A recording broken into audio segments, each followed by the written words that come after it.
Cool.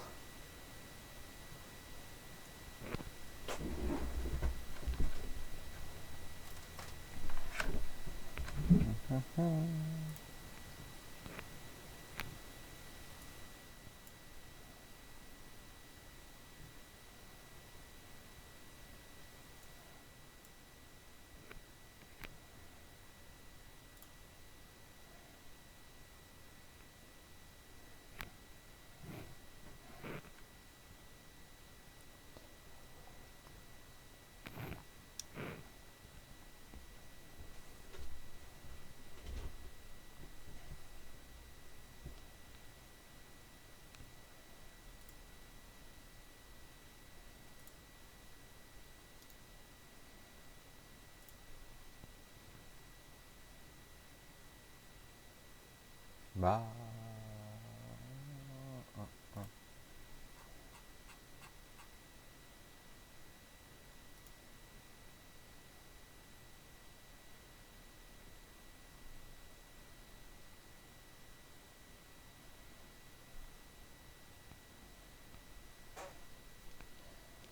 Hey guys, well it's 7 o'clock and I said I'd give you a live stream at 7 o'clock, so here we go.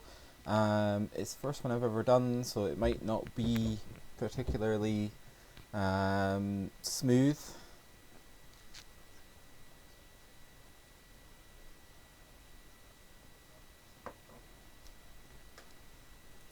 So yeah, it might not be the smoothest thing ever, but I'm going to give it a go. I have to take my headphones off because it's kind of weird listening to yourself. But anyway, so here we are. So I thought I'd just start by saying Happy New Year to everyone. And, you know, thanks if you're tuning in. If you don't tune in, it'll be live on the channel pretty much immediately afterwards I finish. So I'm going to talk about for about half an hour today or something like that. I mainly want to talk about Cabby Lake. Like I said in my video about CES the other day, it was kind of disappointing, I thought. I've certainly never watched a CES that was quite so crap, in my opinion. But, you know, that's just the way it goes. So I'll just start talking about the things that I've picked up this year so far over Christmas. So I got a joystick, just because I don't have one. So I got this, which is actually really good, and it cost me £30 on Amazon. It's brilliant. I've used it a wee bit. That was a little present to myself. The next thing I got, because I was having like a real sort of panic about hard drives filling up on my main machine and what was my rendering machine, which is under the table just now, is I got one of these. This was a gift from a really good friend of mine. It's absolutely fantastic. It's USB 3, so it writes at around about 140 megabytes read write on average, and you know, really good. It's got an external power supply, but you know, it's pretty cool. So that's enabled me to put all my YouTube stuff off my main system as well as on the backup I've got, which is really good. So it's just freed up a lot of space for me. Another gift I'm getting is I'm getting one of these. I still have plans to custom cool this machine over here with like probably EK stuff, but you know, someone's bought me this for my Christmas. It's a liquid freezer 360, so it's your normal kind of all-in-one solution, if you like. So I think the radiator's like 4 centimeters thick. But what's cool about this is you get 6 fans. So it comes in push-pull configuration, which is really, really cool. And it gets amazing right up. So that's winging its way to me now, I think, as we speak. So I can't wait to get that installed. It'll probably mean that I can overclock my 6800K a lot further, I would have thought. Because it's currently at 4.2. And I'm kind of comfortable with the temperatures there, but you know I could probably get it to 4.4. It's just that it gets really hot. I don't particularly want it to go above, say, sort of 70 degrees. I wouldn't want it to go above 70 degrees when I was using IDA 64 to test it, and when I overclocked it to 4.4 in air, it was like nearly hitting 80, which is fine, you know. It's okay, but I wouldn't want to run the system that hot all the time. So yeah, looking forward to getting the water cooler to see what difference that makes, and then that'll probably push me in the future to get back into custom water cooling. I used to have a custom water cooled PC, and I don't know, I was at uni and then I needed the money, so I sold all the parts basically. Pardon me, need a cup of tea. So anyway, guys, let's get to it. Like I said, half an hour, so we've probably got about 25 minutes left. So I just want to talk about CES a little bit. And the main thing about CES for me was just I was fairly disappointed. I didn't watch Intel's live event. I didn't watch Nvidia's live event. I watched a little bit of AMD's live event and just really was not that impressed at all with any of the content, to be honest. I mean, Intel's one I was never really bothered about just because I'm not that interested in Kaby Lake, or what I like to call Skylake version 1.1, basically, because that's what I think it is. There's been a lot of really good review content on this recently, so people like Paul's Hardware and Level 1 Techs have done some really good videos on this, where they're basically showing that if you clock the Skylake and the Kaby Lake, kind of equivalent parts to the same clock speeds, you basically get zero IPC gain at all. So it looks like all the IPC gain that you're seeing, well, not IPC gain, but all the performance gain that you're seeing on Kaby Lake is basically coming from the higher clock speed, which in itself is really cool. Don't get me wrong, like being able to get a chip and overclock that chip to 5 gigahertz is what most of the 7700K review samples have been going to on air, no problem. And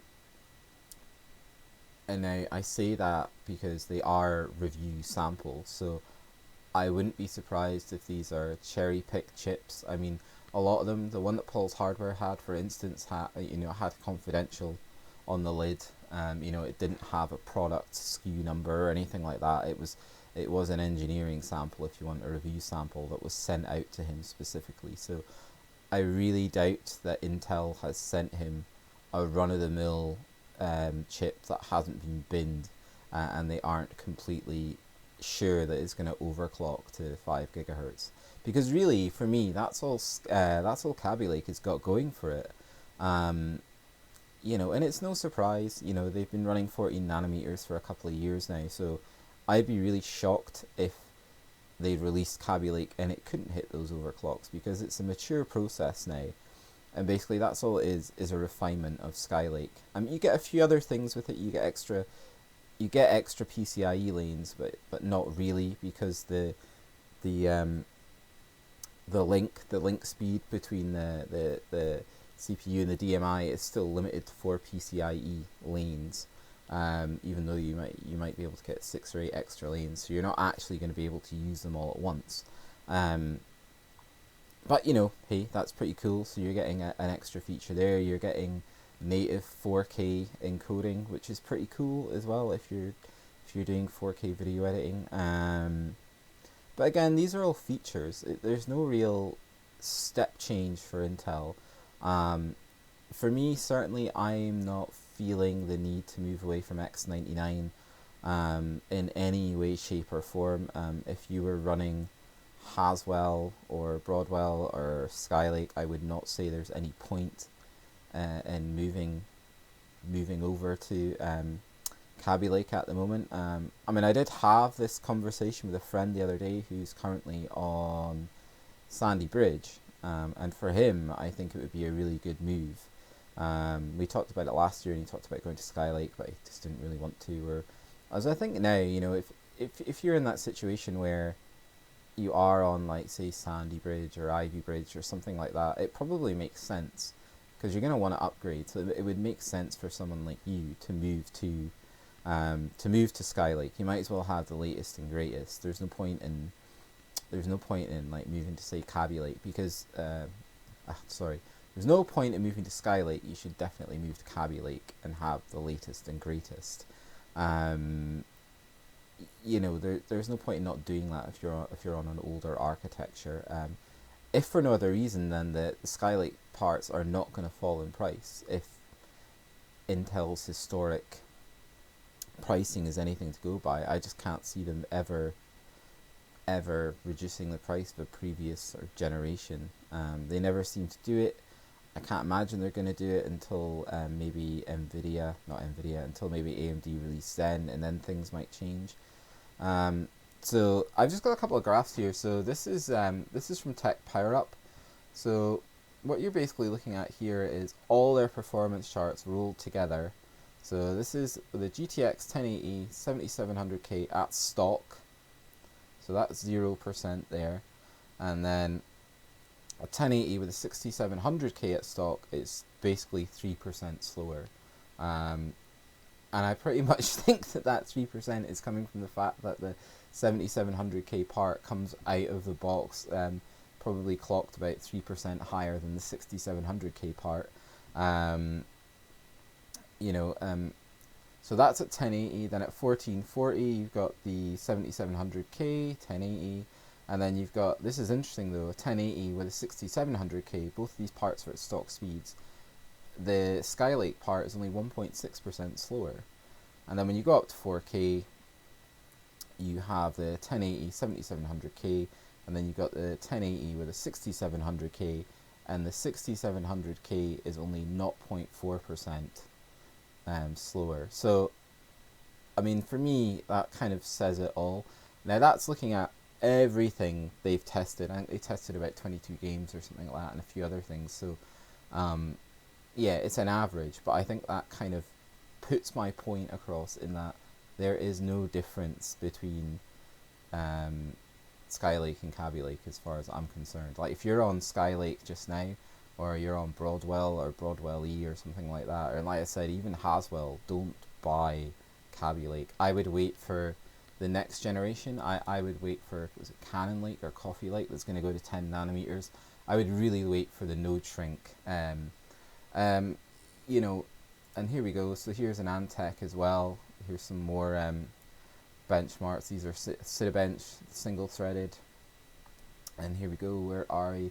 7700K gets 180, and where is the 6700K?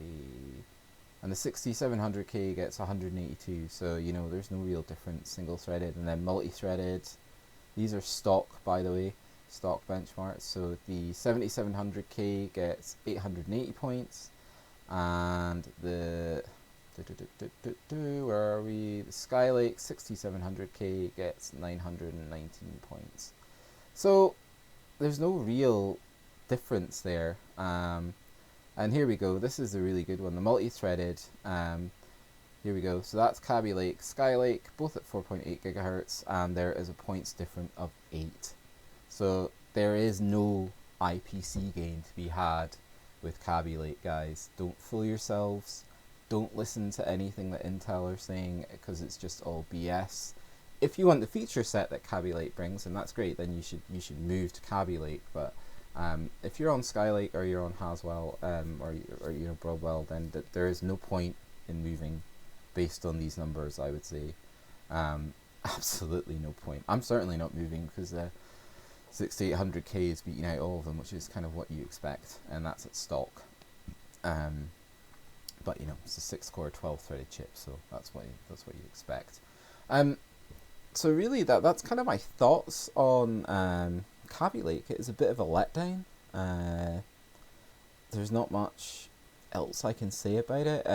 There was some chat on one of my videos the other day where a guy was giving me a bit of grief, called me a bit of an AMD fanboy, and I was just like, I'm not a fanboy, man. I'm just telling you, you know, look at the numbers. Every respected reviewer out there and website out there is saying the same thing. So, you know, I'm not being a fanboy, I'm just telling you how it is. You know, if you want to run out and waste your money on Kaby Lake, then that's absolutely fine by me. But I just think it's pretty pointless. It's a filler product. Like I said, you know, but having said that, if someone was to offer me a Z270 motherboard and a Kaby Lake chip for nothing, yeah, I'd build a system. I'd see how it would run. You know, I'm not saying I wouldn't take it if someone gave it to me, but um, yeah, it's not what Intel have hyped it up to be. I don't think. Apart from the overclocking, and the overclocking, like I said, we have to wait until the parts start shipping out to everyone, and you know we have a bit of saturation in the market from Kaby Lake, and then we'll see how well it actually overclocks. I'm kind of thinking that probably, I don't think Intel are that stupid. They've had their hands burnt by this in the past, sending out parts that overclock well ahead and well above the actual production part. So I'm kind of thinking that you might find that 80% of Kaby Lake parts will overclock to, you know, by maybe sort of 400, 500 megahertz, I would have thought. If they're smart, if they've sent out completely cherry-picked parts that no one is ever going to achieve that overclock, then that's a really bad thing for them to do. But anyway, wait for the Node Shrink, guys. Wait for Cannon Link or Coffee Lake or whatever the next one is. Don't buy Kaby Lake unless you're on a really old platform like Ivy Bridge or Sandy Bridge, something like that. Anyway, that's that out of the way. Thank God for that. So CES, let's have a look. I'm on Trusted Reviews, been looking through a lot of websites at the moment. I'm just trying to find anything decent that happened at CES. You know, Nvidia's updated its Android powered Shield TV and things like that. Netflix and YouTube are talking about 4K HDR, which is pretty cool. What else? Yeah, I mean, it's all really kind of dull. CES, like I said, CES for me was kind of a bit of a waste of time, really. There wasn't much there that I was that interested in. There was one thing, I'm trying to find it here, but it doesn't seem, yeah, here we go, Kaby Lake, don't buy Kaby Lake. GoPro, this was cool, actually. GoPro's drone's pretty cool, actually. This looks really, really neat. They've updated their drone. They've got their new 4K camera on it and things like this. It's Karma. It's going to launch in February. This looks cool. I've no idea how much this will retail for, but certainly something I'd be interested in. I think it'd be pretty cool to get a drone. Where are we? Samsung TVs. We're not interested in TVs. Is this the one? No, that's laptop. No. Where are we? That's pretty cool. If you're into a surround experience with your laptop, this Acer laptop, pretty awesome. Where are we now? I can't find it, guys. Sorry, I'm not very organized. Like I said, this is the first stream. But basically, what I did find at CES I was interested in was Dell have released an 8K monitor. Again, there was no price attached to that 8K monitor, but that's something I would be interested in. I mean, having a 4K panel and loving it. I absolutely love 4K. I cannot wait until 4K is just the de facto resolution for everyone because it's so good. It's absolutely amazing for productivity. I think I did a video, and in my video about this panel, I absolutely gushed about it. It's really, really, really good. So that was one thing I loved from CES was 8K panels actually coming to the mainstream, coming to the consumer. That was cool. Like I said, AMD didn't really impress me. I was hoping for a bit more from AMD. There was no more real information about either Ryzen or Vega. They kind of did what they'd done in December with the build-up to the Ryzen event where they teased Vega, and then they had the Ryzen event, and then they were just playing games like Doom and things like that on a Vega equipped Ryzen machine. And that was really it. There wasn't very much else I was that interested in from Intel or AMD. There was some stuff like EVGA, for instance. They had some stuff there about they're changing their coolers for the wing cards to ICX from ACX, but they kind of had to do something because of the issues they had last year with the VRMs overheating and things like that. Similarly, MSI are releasing a new line of 10 series cards, but nothing amazing there. EVGA have done something that's, again, that's quite, I'm pretty sure it's EVGA. They're going to have like a water cooling line, kind of in the same vein as the EK Predator series and the Ice Bear and things like that Alpha Cool make, where you can buy a CPU cooler, say, that has quick releases on it, so you can expand it. So like in the terms of the Predator, you could buy the 360 Predator, and then you might want to buy a block for your graphics card, and you put the block on the graphics card, and then you can connect it up to the loop.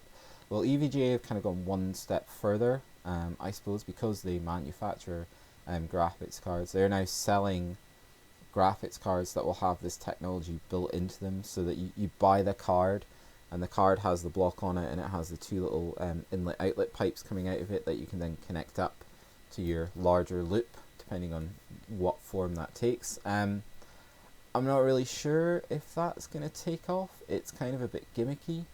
Like I say, people like Alpha Cool and EK are doing it already, and they're doing it better, I would have thought. Certainly I think the EK parts look a lot better than what I've seen from EVGA. It was only a short video I saw from them on YouTube. And this stuff looked pretty good, don't get me wrong. If you want to get into water cooling and you're a bit apprehensive, it's kind of a cool thing to do. Yeah, like the EK parts just look a lot nicer than the EVGA parts. I think as well with the EK expandability, you know, they're all G-quarter threads, so if you ever want to remove the kind of plastic hosing that comes with their all-in-one kits and move to hard tubing, you can do that. When it comes to what EVGA are offering, which is a kind of kiddie, user-friendly version of water cooling, you can't do that. You're stuck in their ecosystem, if you want to talk in Apple terms, you know. So if you went down the road of buying one of these expandable loops from EVGA, and then you want to integrate in your GPU, you've got to buy a GPU from them, or you have to have a separate loop for your GPU. So I don't think custom water cooling is going anywhere. Like I said, I'm getting this Arctic cooler, but this Arctic cooler here is mainly just to see how far I can push my 6800K, and then later in the year I am actually going to be building a custom loop for that, and then this water cooler here will probably go into the Ryzen machine that I'm going to build. Yeah, I really like the idea of getting back into water cooling, and you know, I love EK. I used EK in the past. The Alpha Cool are good as well. I've had some Alpha Cool stuff, and that was very, very good. But yeah, the EVGA thing, the water cooling, it's quite interesting for them to branch into that. I think the market's pretty saturated already. It's quite hard to break into. It'll be interesting to see where they come in terms of price point, and I think that will be the decider. Similarly with going back to Ryzen, whether or not it's a success, I think price point is going to be the thing that drives that for them. Like if they release their 8-core part at say $800, it's only $200 cheaper than a 6900K. Is it going to have that much impact on the market? Even though it's still 20% cheaper than the Intel part, and on the face of it is performing the same, are people going to rush out and buy the AMD part? I don't think so, which is odd because it's still a 20% saving. But if that 8-core part came out at $500, that's a totally different matter. So I think if EVGA can get the pricing right on this new water cooling lineup that they're touting at CES at the moment, I think that could really reap rewards in the market from some users. You know, it's pretty easy. Again, I think if it's expensive, I don't know how much people are going to be that interested in it. Well, guys, that's really it. I didn't. There's not a lot else to talk about. I was kind of expecting to have more content from CES, but like I said, there hasn't been a huge amount of stuff to talk about, to be honest. So yeah, I mean, if you've got any questions, leave them in the chat, and I'll try and answer some questions just now. Sorry, my keyboard's probably really loud. There we go. Questions are welcome. If I could spell. Obviously not. Hey, look, how's it going? There's a bit of a delay, dude. So you might not see me talking about this for a minute. That's my mate, Luke. You're late. I told you it was 7 o'clock. What are you doing? So yeah, if you've got any questions, guys, just I'll take questions for the next sort of 5-10 minutes. If not, I'm gonna wrap it up, and then we'll catch you again probably next Sunday. I would have thought, make it a regular thing.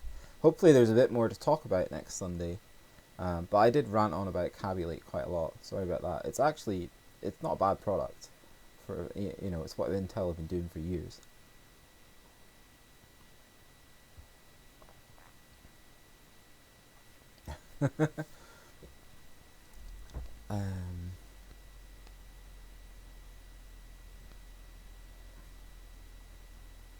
Yeah.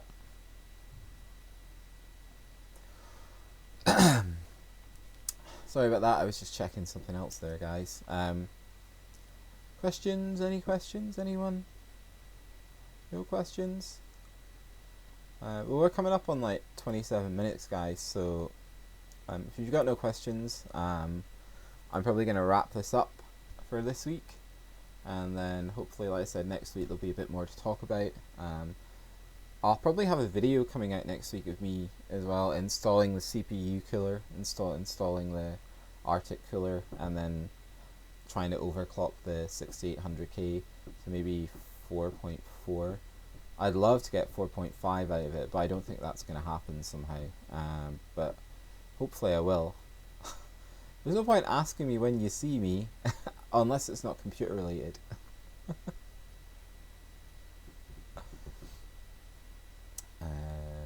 But yeah, so that's coming up next week. There's some other stuff I was thinking about doing as well. Yeah, I'm just going to be keeping you up to date with my plans for the Ryzen build. I was kind of hoping that AMD would have announced a release date for that. It's kind of getting towards the middle of January now, and I was hoping for oh right, okay. Well, Tech Bloodbath. I'm actually running two GTX 970s at the moment, and they power my 4K display fine. At the moment, depending on your budget, I would say if you can get a good deal on a 1070, I would stay away from the AMD cards until Vega's launched. Unless you can get a good deal on a Fury, I would say 1070 is probably the way to go. I don't think the 1080 is there. Yeah, SLI is good. I'm running SLI at the moment, but again, that really depends on the game you're playing, like, whether or not it's got an SLI profile. But certainly in things like Battlefield 1, for instance, I can play at 4K. I can get 60 FPS, but I do have to lower the settings down to about medium. But to be honest, you don't notice that when you're playing at 4K because of the resolution upscaling. You don't really notice when you lower the kind of detail level down. But yeah, if you're looking for a new card, I would say at the moment 1070 is what I would go for. With a decent overclock, you'll be able to power 4K gaming no problem. Unless you've got the coin for a 1080, then go for a 1080. But I'm pretty sure that as soon as Vega's announced, Nvidia are going to drop a 1080 Ti, and you'll probably be really pissed off about that. But yeah, 970 is a great card. I'm still running two of them. I've had no reason yet to upgrade, so it's kind of hard for me to say, yeah, run out and buy this. But if you really want to upgrade, then I think a 1070 is a good choice. I've got a couple of friends that run 1070s, and they've got nothing bad to say about them.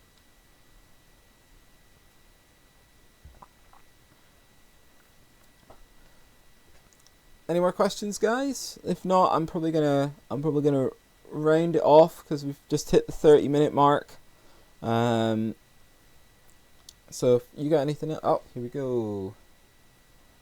1070. What was I was thinking? But I can't wait for Vega. No rush right now. To be honest, I've just read that. Yeah, I would wait for Vega. I'm waiting for Vega. If Vega comes out and it's a complete flop, I'm probably going to buy a 1080 Ti, because I'm assuming Nvidia will release a 1080 Ti. I was toying with the idea of getting a Titan, because I've never owned a Titan before, but I just don't see the point. But yeah, wait for Vega, man. If you're not in a rush, there's only another sort of, I would say, I imagine they'll launch Vega around May time, I would have thought. Maybe not, but I think May will probably be the launch for Vega. End of April, beginning of May. But yeah. Well guys, it was good. It's kind of unusual doing this live streaming thing because of the delay. It's quite odd. For the first sort of 10 seconds you're talking to yourself. and then things start happening. But yeah, let me know how you get on, Tech Bloodbath. I'd be interested to hear what you do, but you're saying you can wait, so I would wait for Vega to drop and see how it goes after that. Maybe you're still going to be able to get a 1070, and once Vega is released, Nvidia will drop the 1080 Ti, and the pricing of the 1070 and the 1080 should kind of drop a little bit, so you might even be able to get a 1080. I'm kind of hoping Vega is going to be good. It looks like it's going to be good. It's got some pretty good raw compute numbers there, sort of 12.5 teraflops and 25 teraflops raw compute, 1632-bit, so it should be okay. Right guys, I'm going to round this off and I'm going to catch you again next Sunday. Keep an eye out on the channel next week for the video about the Arctic cooler and how far I can push my 6800K without killing it. But that's it guys. Thanks for tuning in, and peace out for now. Bye.